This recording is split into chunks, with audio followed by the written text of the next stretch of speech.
Viralnya tentang penggunaan godong sungkai oleh masyarakat untuk pengobatan dari paparan virus corona. Ternyata jauh sebelumnya godong sungkai dewek sudem sejak zaman dulu dikenal sebagai salah sikok tumbuhan yang dipercaya oleh masyarakat untuk meningkat ke imun.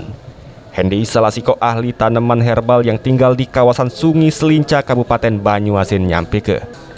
Kalau berdasar ke pengetahuannya, godong sungkai dewek ngandung zat metabolis sekunder yang bermanfaat untuk badan. Zaman dulu godong sungkai dewek dipakai nenek moyang untuk ningkat ke imun yang dipercaya pacak nangkal virus apa baik dan bukan cuma untuk virus corona. Sementara itu godong sungkai untuk pengobatan corona dirinya kurang setuju karena godong sungkai dewek lebih ke untuk menangkal dan bukan untuk ngobati. Nyinget gunanya untuk ningkat ke imun. Konsumsi godong sungkai juga tidak dianjur ke kebanyakan karena sesuai fungsinya untuk ningkat ke imun berarti ningkat ke juga jumlah sel darah putih di badan, sehingga berlebihan jadi tidak baik untuk kesehatan. Kalau dari pandangan saya, daun sungkai ini sebetulnya memiliki zat metabolis sekunder ya, seperti alkaloid, terpentin, flavonoid, tanin dan lain-lain yang bermanfaat untuk tubuh. Kalau saya melihatnya dari zaman nenek moyang dulu, ini dikonsumsi untuk meningkatkan imun tubuh. Dengan meningkatnya imun tubuh, virus apapun bukan cuma sekedar corona itu bisa ditangkal. Artinya bukan membunuh virus, tetapi meningkatkan imun tubuh, sehingga virus apapun yang datang akan bisa ditangkal. Itu sih menurut saya. Oke, artinya untuk daun sungkai sebagai obat corona itu salah kaprah itu mungkin, Pak? Ya, hampir seluruh virus, insya Allah kalau menurut saya salah sih. Soalnya dia tidak fokus ke corona, bukan menyembuhkan, tetapi lebih meningkatkan stamina tubuh, kekebalan tubuh, sehingga virus sekalipun dia bukan virus corona tidak akan mampu dengan tubuh yang imunnya kuat kan.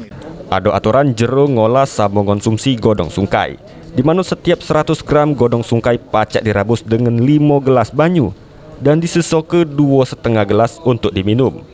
Minumnya juga cuma boleh sekali dalam sehari. Sementara itu, menurut Ketua Ikatan Dokter Indonesia atau IDI Palembang, Zulkhair Ali nyampe ke. Dari literatur yang dibacanya, godong sungkai dewek berfungsi untuk nurun ke panas.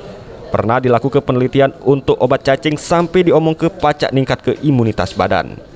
Namun sampai ini hari belum ada penelitian godong sungkai untuk pengobatan virus corona. Jadi ada di antara masyarakat yang pengen minum olahan godong sungkai, silakan baik karena mungkin baik untuk ningkat ke daya tahan badan, ningkat ke nafsu makan dan nurun ke panas. Namun jangan terlalu diistimewakan dan tetap dibarengi dengan konsumsi vitamin dan obat lainnya untuk penyembuhan virus corona. Memang sejak berkembangnya COVID-19 ini, berbagai upaya yang dilakukan oleh masyarakat untuk mengatasi COVID-19. Ya, kita mengenal beberapa waktu yang lalu banyak sekali masyarakat yang memakai jamu-jamuan, kemudian bahkan ada yang panic buying, minum susu dengan merek tertentu yang dikatakan ini bisa ampuh mengobati COVID-19. Dan kita ketahui juga akhir-akhir ini yang ramai dibicarakan adalah mengenai daun sungkai. Ya, saya mencoba mencari literatur. Sampai saat ini yang saya temukan adalah bagaimana manfaat daun sungkai untuk menurunkan panas. Kemudian juga pernah dilakukan penelitian untuk obat cacing, lalu dikatakan bisa meningkatkan imunitas. Namun sampai saat ini belum ada penelitian mengenai manfaat daun sungkai untuk COVID-19. Jadi kalau ada di antara masyarakat, di antara warga yang ingin meminum daun sungkai, silahkan saja. Itu mungkin baik sebagai peningkat daya tahan tubuh, meningkatkan nafsu makan, menurunkan panas yang mungkin terjadi karena COVID-19. Tapi jangan terlalu mengistimewakan daun sungkai. Silahkan dimakan bersamaan dengan vitamin-vitamin yang lain, mungkin dengan empon-empon yang lain silahkan, karena sampai saat ini daun sungkai belum terbukti dapat menyembuhkan COVID-19. Sandi Pratama, PAL TV.